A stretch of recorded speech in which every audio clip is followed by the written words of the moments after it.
We started this journey in February, now we are in November. It is time to crown a champion coming up this weekend at Phoenix. Let's take a deep dive into the stats and talk about some news along the way.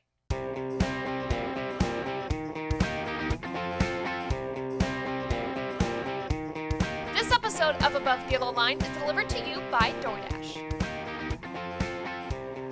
Hey race fans, it's Taylor and welcome back to Above the Yellow Line, the show where we talk all about the NASCAR Cup Series. Of course, we're going to be previewing the Championship 4 stats and odds later in the show, seeing who is probably going to be our champion based on that. However, we are going to start with some news. I say some news, we have a lot of news to talk about going down the line, talking about our key news stories from this week and beyond for the world of NASCAR. First up, let's get you up to date on the penalty reports following the race at Martinsville.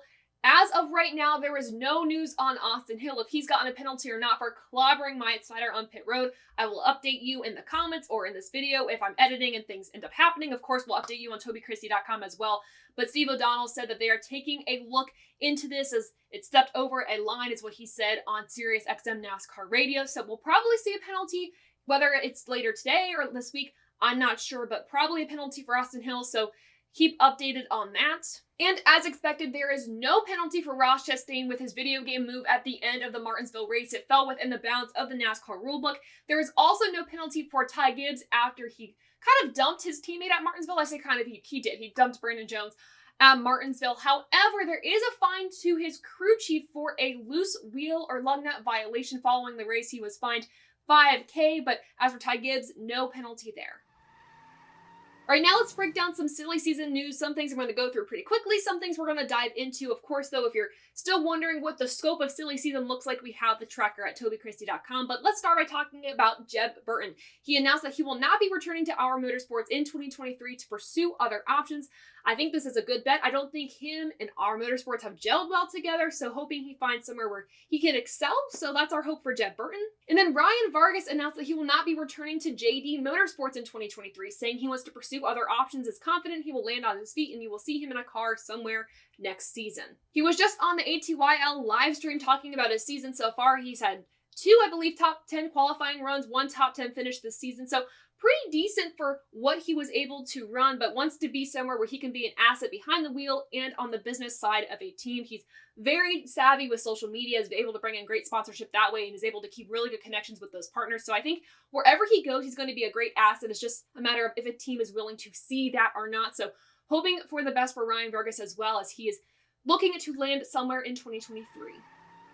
So we've talked about faces leaving places. Now let's talk about faces going to new places, starting with Garrett Smithley. He has made plans in 2023 to be full-time at BJ McLeod Motorsports in their Xfinity program, riding in this number 78. Trophy Tractor will be the anchor sponsor for this ride, and I will have to say Garrett has had a pretty wild career. He's been everywhere. He's been in Cup, Xfinity Truck.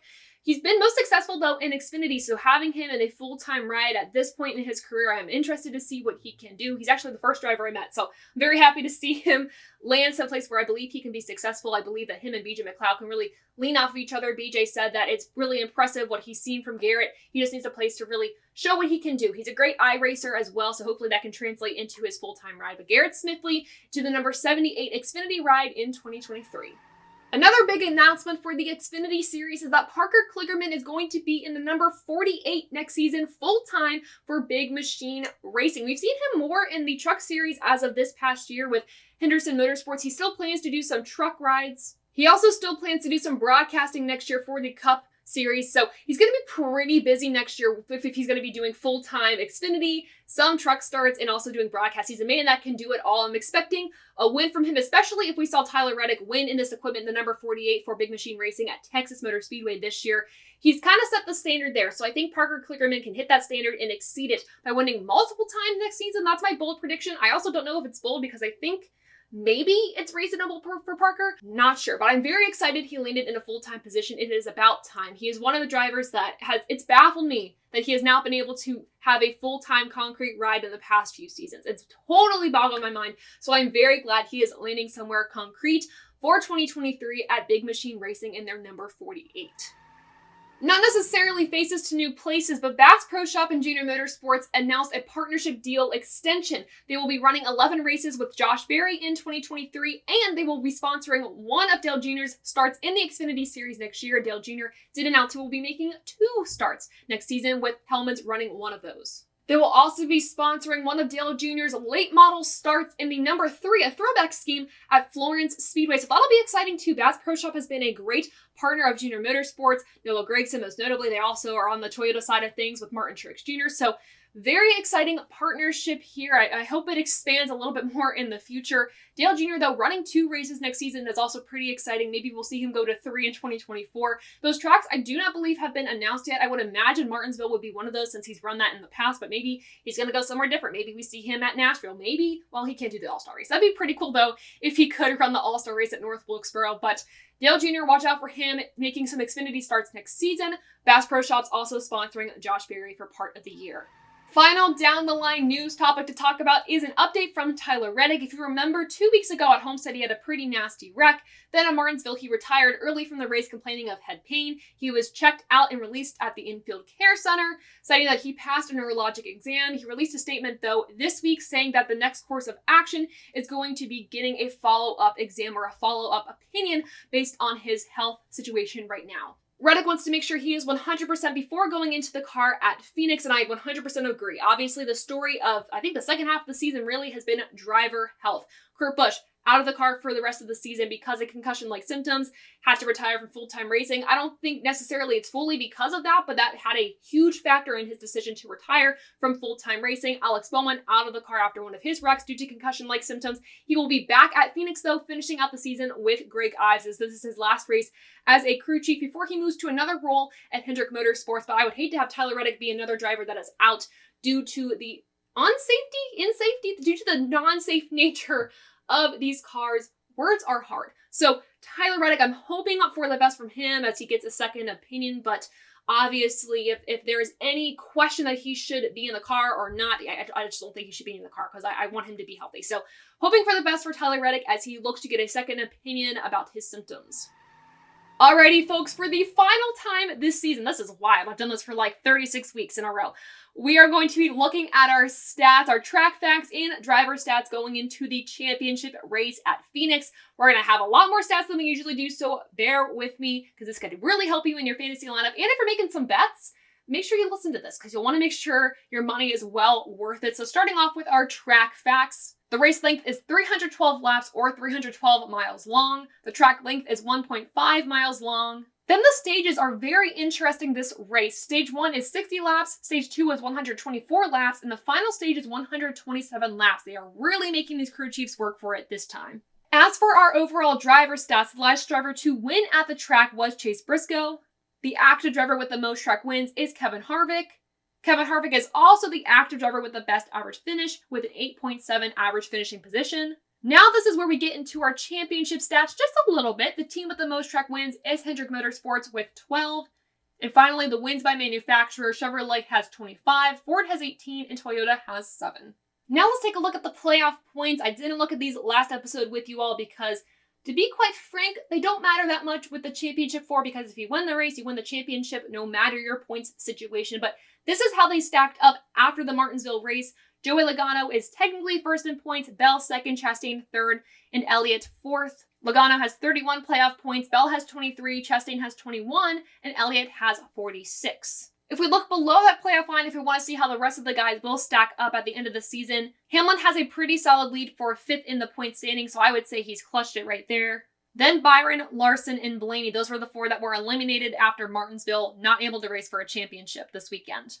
Now looking more at our Championship 4 stats, this one is wild. Joseph Strigley pointed this out with our Strigley stat this week.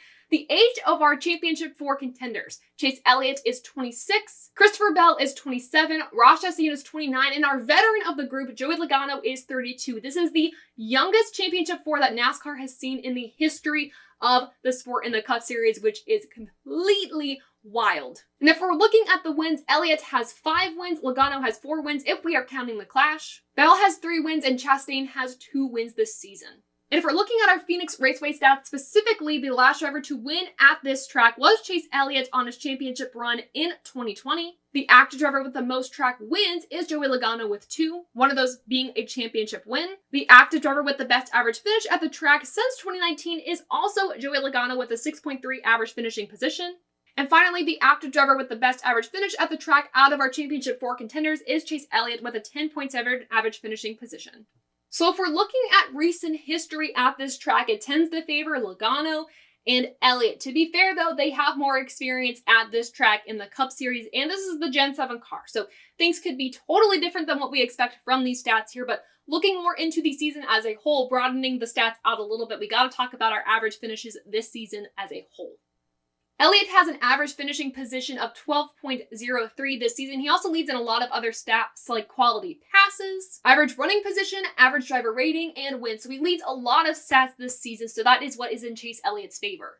Ross Chastain has an average finishing position this season of 13.54. He also is tied with Elliott with the most top 10s this season with 20. Logano has an average finishing position of 13.83, and Christopher Bell has an average finishing position of 13.91. He also has the most pulls this season out of the playoff contenders with 4. And finally, if I haven't thrown enough numbers at you yet, let's look at some final numbers with the track. So looking at our race from Phoenix earlier in the spring, the Championship 4 didn't do too hot as a whole, but some got it together in the end and some did not. Looking at Ross Chastain, he finished the race in 2nd, Logano finished in 8th, Elliott in 11th, Bell in 26th. Bell just did not have a great run at Phoenix, which worries me a little bit going into this final race of the season. Elliott had a solid race and lost it in the end. Chastain was able to pick it up in the end, and Logano was pretty stable the entire time. And what's crazy to me is looking at that and all of our stats as a whole, clearly there are some favorites. Like I said, though, Elliott and Logano have experience under their belts, so maybe that will end up winning out. But this season, we've also seen that experience isn't everything. We've seen Chastain come in clutch when it matters. We've seen Bell win when it matters. What also worries me is Elliott at the start of every playoff round, he has suffered. So that means to me, maybe he's not the championship favorite going into this. But what's crazy is we have 2 Chevys, 1 Ford, 1 Toyota, and that means that we have the 3 powerhouse teams, right? We have Gibbs, Penske, and Hendrick, and then we have Trackhouse Racing trying to defeat them all, which what a David and Goliath story that would be personally. I mean, Trackhouse has had one heck of a season and has showed that they can run with the top dogs. I think that would be a great story. Regardless, we have had great stories this season. All these Championship 4, in my opinion, deserve it. They are some of the best of the best, and I know we crap on the playoff system quite often, but this year, at least in my opinion, we have the 4 best drivers competing for a championship. So kudos to NASCAR this season, and kudos to the drivers even for getting themselves to this point, because I think it's going to be a great show. I don't really have a favorite that's going to win. I am going to pick who I think is going to win the championship, though, when I have time to just kind of sit on it on the stream on Friday, so make sure you watch that. But that is all for the stats. No too watch too worry this week, because I think I gave you enough numbers to think about if you're placing bets or if you want to do your fantasy lineup for the last time this season. I will leave you with this. Who was your championship winning pick for the Cup Series? I will give you my answer on Friday's live stream, also my answer for the Xfinity Series and Truck Series. So let me know all of that in the comments below. But with that, we are done with this episode of Above the Yellow Line, the show where we talk all about the NASCAR Cup Series. I mentioned a live stream this Friday night at 7 p.m. Not a normal 9 p.m. time, but at 7 p.m. we are going to be hosting a live stream on the TobyChristieCom Facebook and YouTube pages. Of course, the Truck Series is having their final race of the season Friday at 10 p.m., so we're not going to even try to conflict with that. I want to watch that race. I know you want to watch that race, so we're going to have our live stream again at 7 p.m. Eastern Time on Friday night. Special guest Howie Savino. We're going to talk about his life, his career, what it's like running part-time in the Xfinity Series this year, and how he has done. So very excited to have him on the show. Make sure you're there to participate in the conversation and ask some good questions, but we'll give our championship picks then, and I hope you're there to give yours as well. But until then, make sure to follow our social pages at @TaylorKitchen_ on Twitter, TikTok for post-race polls, daily questions, and news updates. We're also on Instagram, YouTube, and wherever you get your podcasts with the username Above the Yellow Line. Also, make sure to check out TobyChristieCom on all social media platforms and the TobyChristie.com website. Last but not least, I want to give a huge thank you to Doordash for supporting ATYL and TobyChristie.com. They have a nice promo code for you all, NASCAR30, to get 30% off your first Doordash order, so make sure to use that to support them as they support us. You can find all of our social pages linked in the description below, but before you check those out, make sure to like this video, subscribe to the channel, share this with your friends and family. And guys, thank you so much for supporting us here at Above the Yellow Line and TobyChristie.com. And until next time, I'll see ya.